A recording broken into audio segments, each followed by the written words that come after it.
Британиянын 45 күн бийликте турган премьери отставкага кетти. Джонсон кайра келеби?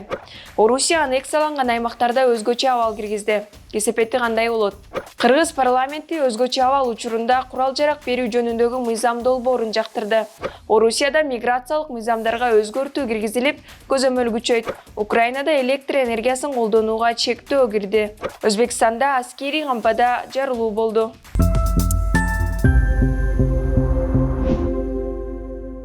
45 күн өкмөттү башкарган Улуу Британиянын премьер-министри Лиз Трасс бейшемби күнү отставкага кетти. Министр анын экономикалык программасын, өлкөнүн финансылык туруктуулугу боюнча аброюна шек келтирип, көптөгөн адамдардын жашоо шарты төмөндөп кеткенден кийин кызматтан кетүүгө аргасыз болду. Трасс кийинки премьер-министр дайындалгыча иштеп турат. Ал буга чейин салык жана бюджеттик пландарын элге жарыялап катуу сынга кабылган. Мындай жагдайда ал жетектеген консервативдик партиянын да аброю төмөндөп кеткен. Белгилей кетсек, Лиз Трассты маркум каныша Елизавета II 5 сентябрда партиянын лидери жана премьер-министр кылып дайындаган. Жаңы шайланган министрдин Брексит аталган жаңы реформалар планы ишке ашпай, каржылык туруктуулукту, пенсиялык системаны жана экономиканы коркунучка учураткан. Мурунку премьер Борис Джонсон дагы дал ушул чуулуу Брекситтин айынан кызматтан кеткен эле. Белгилей кетчү нерсе Лиз Трассты эл эмес партия шайлаган. Лиз Трасс Владимир Путиндин Европага каршы энергетикалык согушуна байланыштуу байлардын салыктарын кыскартуу, ишканаларга карата пландалган салыктарды жогорулатууну жокко чыгаруу жана электр менен жылуулуктун кымбаттаганынан улам калкка каржылык колдоо көрсөтүү сыяктуу экономикалык планын сунуштаган. Министр айым өзү мен азыркы кырдаалда консервативдик партиянын ишенимин актай алган жокмун деп мойнуна алып, кызматтан кеткенин король Чарльз III айтканын билдирген. Ал эми жаңы партиянын лидери кийинки жумада тандалып алынат. Кызматка кайрадан Борис Джонсон келет деген божомолдор бар. Август айында премьер-министрлик үчүн күрөш учурунда Лиз Трасс электр энергиясын чектөөгө жол бербейин деп буада кылган.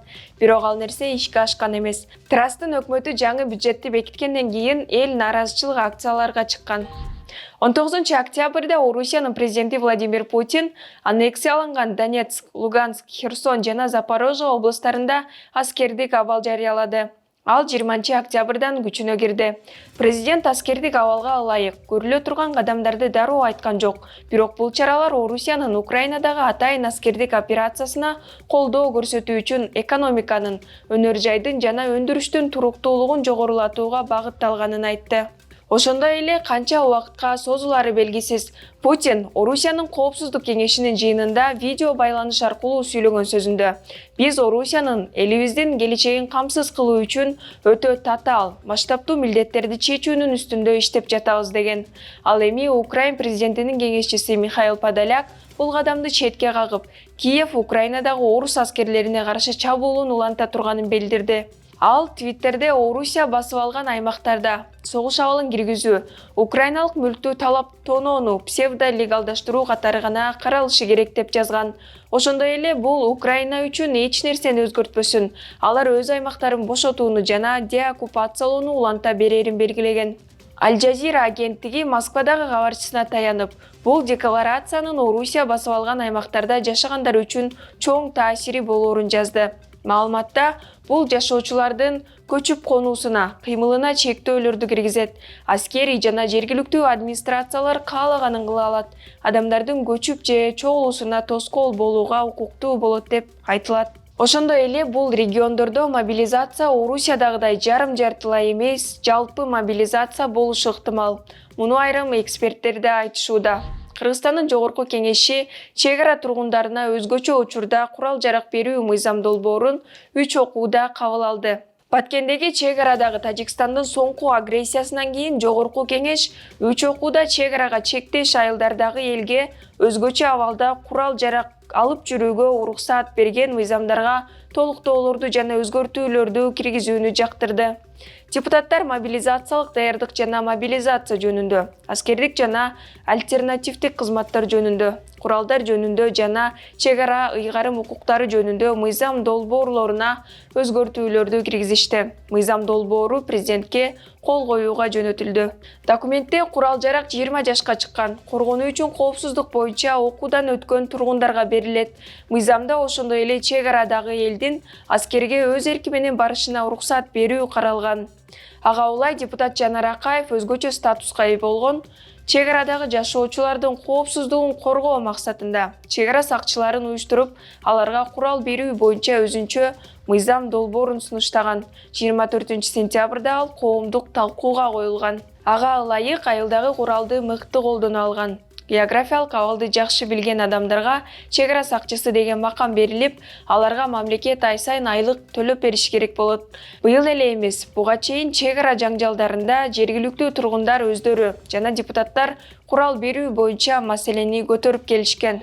Орусияда мигранттарга болгон көзөмөл күчөп, жыл аягына чейин миграциялык мыйзамдарга өзгөртүүлөр киргизилет. Мыйзамга оңдоп түзөө киргизүү керектигин Владимир Путин Коопсуздук кеңешинин соңку жыйынында айтты. Ситуация в мире динамично меняется. Возникают новые глобальные и региональные факторы, влияющие на миграционную сферу. И нам нужно своевременно и эффективно реагировать на эти изменения. Совершенствовать нашу работу, исходя из тщательного анализа новых реалий. Так очевидно, что необходимо скорректировать действующую концепцию государственной миграционной политики. Она должна в полной мере учитывать весь комплекс как существующих, так и потенциальных вызовов. Ал эми Орусиянын Коопсуздук кеңешинин катчысы Николай Патрушев мыйзамдарга миграциялык көзөмөлдү жана эрежелерди бузган чет элдиктерге жоопкерчиликтерди күчөтүүчү өзгөртүүлөр каралганын айтты. Ошондой эле отурумдан кийин мигранттар жыш жайгашкан жерлердеги тартипти камсыздоо үчүн масштабдык иш-чаралар белгиленгенин кошумчалады. Орусиянын Белгород облусундагы аскердик полигондо 10дон ашуун адамдын өлүмүн алган ок атышуу катталган. Октуу аскерлерге өз ыктыяры менен мобилизацияланган Тажикстандын 2 жараны чыгарды делген. Экөө тең окуя болгон жерде атып өлтүрүлдү. Бул фактты Кремль теракт деп атап, өлкө ичинде коопсуздук чараларын күчөтө баштады. Орусияда мигранттарга полиция тарабынан мамиле катаалдашканын мигранттар өздөрү эле айтып чыгышууда. Медиа хабка Орусиядан депортация болгон кыргызстандык Тилек Сахарова миграциялык борборунда уртокмокко алынганын айтып берди. Анын айтымында, аны менен кошо дагы 30дай мигрант сабалган. Укугу бузулган мигрант тийиштүү жерге арыздаттануу калтырганга жетишпей өлкөсүнө депортация болуп келет. Ошентип алардын укугу корголбой калат. Элчилик 2022 жылдын январь-июнь айында 4000ге чукул жаран депортация болгонун билдирди. Бул ай сайын 600га жакын кыргыз жарандары Орусиянын аймагынан чыгарылат дегенди билдирет. Аларды өлкөгө кайтаруу чыгымдары Орусия Федерациясынын федералдык бюджетинин эсебинен аткарылат. Эгерде жакын туугандары эртерээк алып кетүүнү кааласа, анда өз эсебинен авиабилет алып кетирүүгө мүмкүн. Орусия армиясы Украинанын энергетикалык инфраструктурасына болгон массалык соккусунан кийин Украин бийлиги электр энергиясын колдонууга 20 октябрдан тарта чектөө киргизди. Чектөө эртең мененки саат 7ден кечки саат 10го чейин болоорун Укрэнерго компаниясы билдирген. Президент Владимир Зеленский элине кайрылып көп энергияны талап кылган техникаларды иштетпей, светти аз колдонууга жардам берүүгө чакырган. Аптанын башында Зеленский Украинанын электр станцияларынын 30% орусиялык соккулардан улам талкаланганын билдирген. Москва соңку 10 күндөн бери Украин шаарларына учкучсуз учуучу аппараттар менен сокку уруп атат. Расмий Киев Орусия Иранда чыгарылган Шахид 136 деп аталган дрондорун колдонуп аткандыгын айткан. Иран болсо Москвага дрон сатканын четке кагууда. Бирок бир катар дүйнөлүк маалымат агенттиктери Тегерандагы булактарына таянып, Иран чындыгында Орусияга учкучсуз учактарды жеткирип жаткандыгын жазып чыккан. Ал арада Америкалык чалгын кызматы Иран Орусияга орус аскерлерин машыктыруу жана орус армиясына камикадзе учкучсуз учактарды тейлөөнү үйрөтүү үчүн аскерий адистерин жөнөткөнүн билдирди. Буга чейин Нью-Йорк Таймс гезити да чалгындоодогу жашыруун булактарына таянып бул тууралуу жазган эле. Кийин Евро биримдик менен Улуу Британия Шахид 136 ракетасын өндүргөн ишканага санкция салды. Өзбекстанда таң эрте аскерий кампада жарылуу болду. Өзбекстандын Сырдария облусунда 22 октябрда эртең менен саат 5-ке 5 минут калганда аскерий кампада жарылуу катталды. Кампа Казакстан менен чек арага жакын жайгашкан. Өлкөнүн коргоо министрлиги маалыматты тастыктады. Бирок кампада эмне сакталганын ачыкталган жок. Учурда окуя боюнча иликтөө иштери башталганы айтылды. Жарылуудан жергиликтүү калктуу конуштарда турак жайлардын терезелери сынды. Коргоо министрлиги жабыркагандар жоктугун маалымдайт. 21 октябрда Өзбекстандын президенти Шавкат Мирзиёев Түркмөнстанга расмий иш сапары менен барды. Жолугушууда эки өлкөнүн ортосундагы стратегиялык өнөктөштүктү тереңдетүү боюнча жогорку деңгээлдеги декларацияга кол коюлду.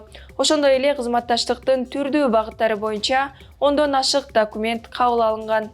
Өзбек президентине Түркмөн мамлекеттик университетинин ардактуу профессору наамы ыйгарылды. Андан сырткары мамлекет башчылары Ашкабадтагы Ташкент паркын ачышып, Хорезм-Дашогуз чек ара соода аймагынын курулушуна старт беришти. Анын курулушу эки өлкөнүн чектеш аймагындагы Шават-Дашогуз өткөрүү пунктунун аймагында жүрөт. Ал жерде заманбап инфраструктураны, анын ичинде соода павильондорун, кампаларды жана ишкерлер үчүн жумуш орундарын түзүү пландаштырылууда. Долбоор эки мамлекеттин ортосунда өз ара сооданын өсүшүндө жана ишкердик байланыштарды активдештирүүдө маанилүү роль ойнойт. Ошентип сапар жыйынтыкталып, Ашхабад аэропортунан Мирзиёевди Түркмөнстандын президенти Сердар Бердимухамедов өзү узатты. Белгилей кетсек, кыргыз-өзбек чек арасын чечүү маселесинин шартында жакынкы күндөрү Шавкат Мирзиёевдин Кыргызстанга келиши күтүлүүдө. Ал арада Кыргызстанда Кемпир-Абадтын берилишине каршы акциялар токтой элек. 21 октябрда Өзгөн районунда суу сактагычтын жерин бербөө боюнча жүрүш өттү. Бул жумадагы маанилүү кабарларды мен Нурайда Жекшанова айтып бердим. Эмки апта аягына чейин көрүшкөнчө.